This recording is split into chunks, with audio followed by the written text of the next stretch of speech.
Hi, this is Tom Young. I'm in here in the studio with Bob Petrelli. We're going to continue our conversation for our website here for re-election. One of the things we want to talk about is the wooden bridge over the railroad tracks in North Branch.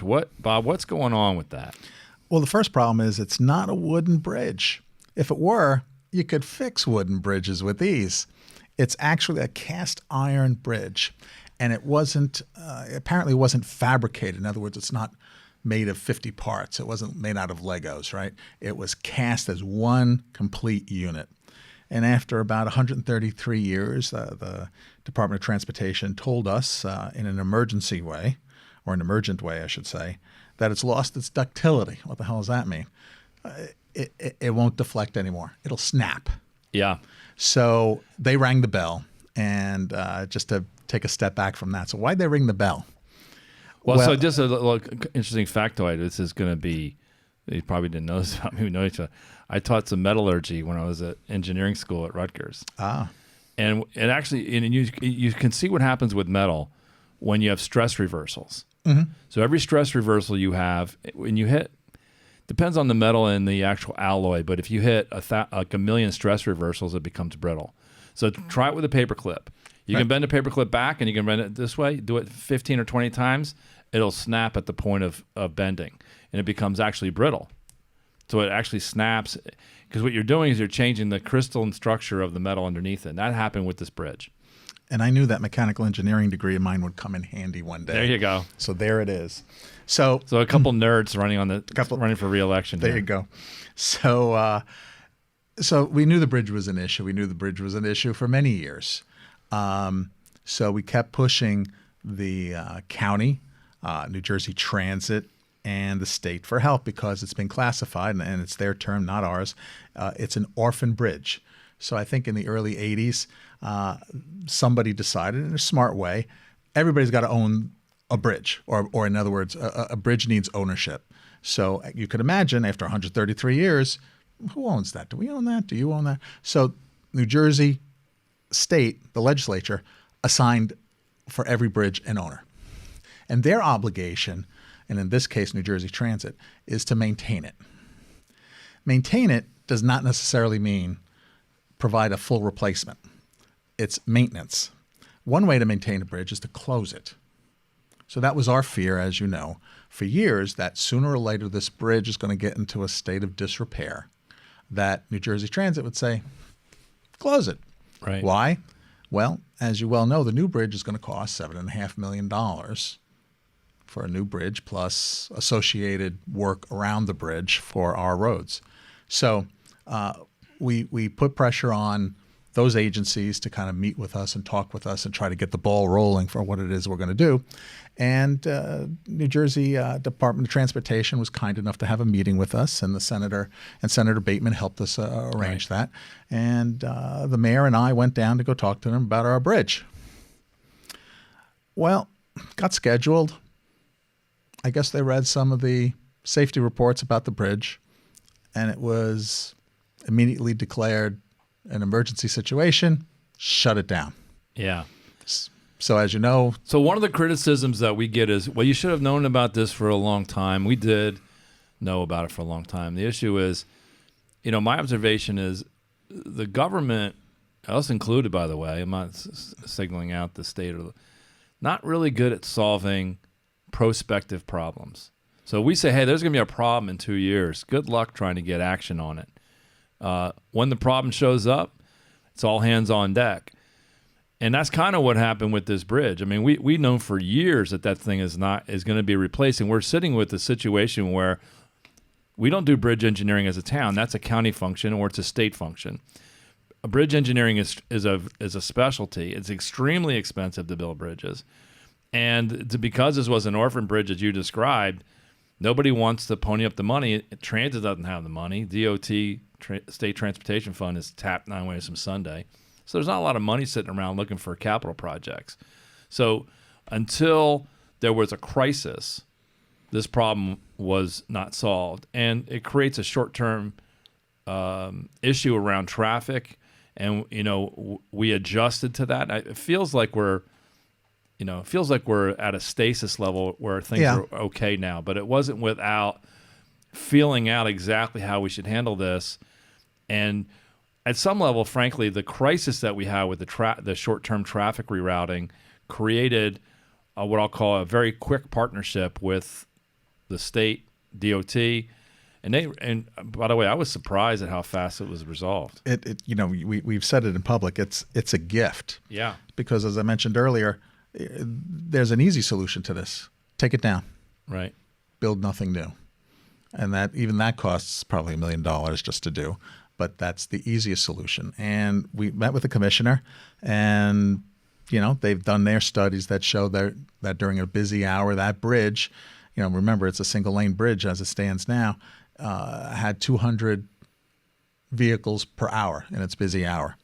It's handling a significant amount of traffic, and at that north end of town, it's sort of unique and isolated. And as we're all experiencing now, when it's out, you really have to go pretty far out of your way through some harrowing maneuvers to go around it.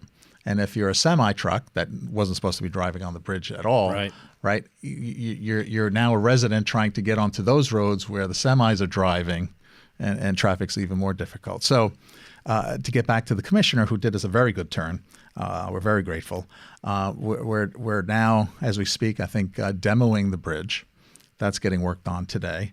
And by early next year, and we'll put quotes around that because that's government speak for they're sort of planning for the springtime, but God knows what will happen. We'll be enjoying a 2-lane bridge that can support approximately 35 tons. So we'll be in good shape for another 50 or so years, we hope. Yeah.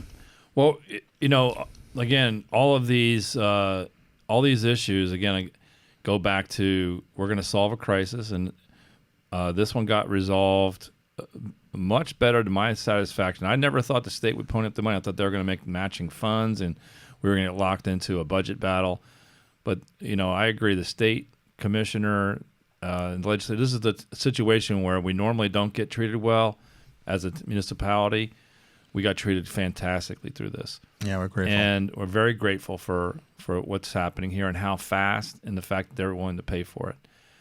Now it'll create a different set of issues. Now because the 1-lane bridge, while we did have tractor trailers and things go through, that was an exception, not a rule. Mm-hmm. Now it's going to be like, this is a good cut through to avoid Reddington Road or avoid other routes through north and south end of town.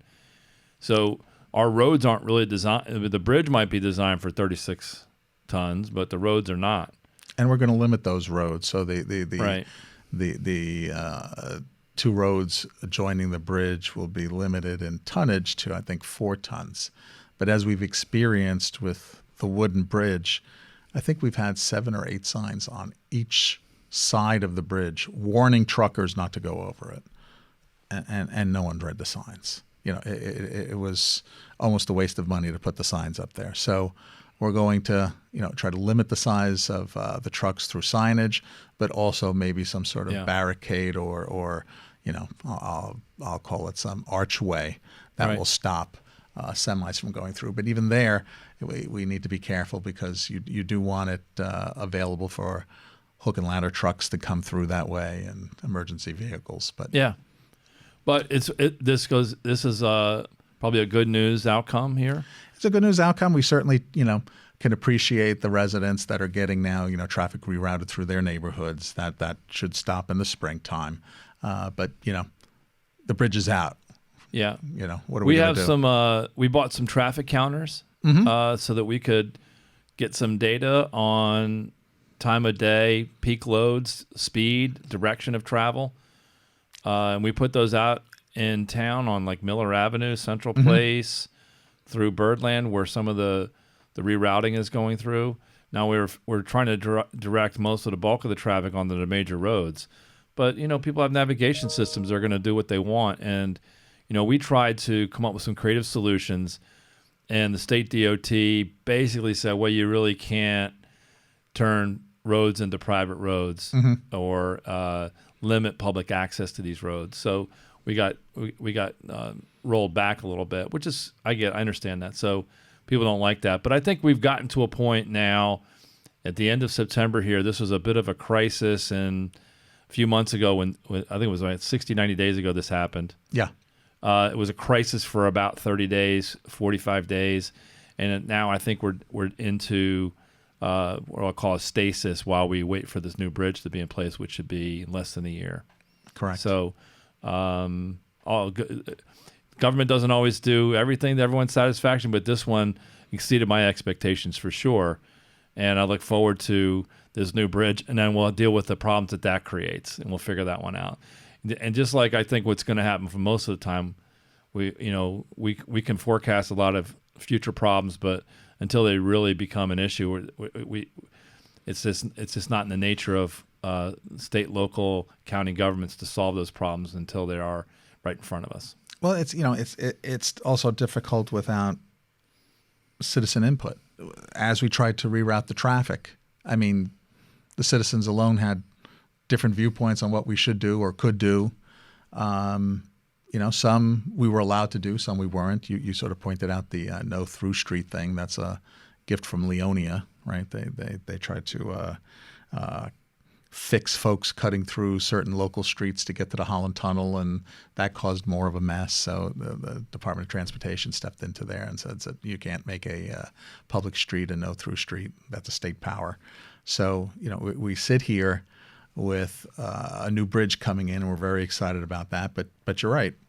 How we deal with its impact to the community and how we change speed limits and width of roads. And some folks want speed humps or speed bumps, and other folks don't want those things. And yet, it's the classic example of everybody wants a stop sign in front of their house, but as they're going to work, they don't want any stop signs as they're commuting. It's a balance to try to do the right thing for everyone. It's human nature. I get it. I fully appreciate a lot of people when they come to the township committee. They're typically coming for issues that affect them or their neighborhood or where they're at. And, you can be frustrated and say people only care about their own backyard. But my view is more that's just, that's just human nature. And they people want us to make the balance for the town. So I think after people vent a little bit, they appreciate, I think, what we're trying to do is listen to everything and balance it out. We don't have we don't play favorites or have an agenda. We try to listen to everything, but we can't have we can't please everybody with every decision. It's just not the nature of the work we have to do. And sometimes we have to do things that people don't like. But we're trying to do the best job we can on this. This was one where I think we upset a lot of people with some of the short-term traffic we were trying to solve an immediate crisis. And we ended up with a good solution for everybody after a couple weeks of figuring it out. Mm-hmm. We appreciate everybody's input on that, and for the most part, it was all very good, constructive input, and looking forward to this new bridge in the springtime. And also, we thank the State Department of Transportation and Commissioner and the Senator, but also our own DPW folks for helping us reroute traffic, and the police department. I mean, the police department was staying on those roads sometimes 24 hours to make sure that the speed was adhered to. Yep. All right, great. Well, thanks. We'll talk about our next issue later. Okay.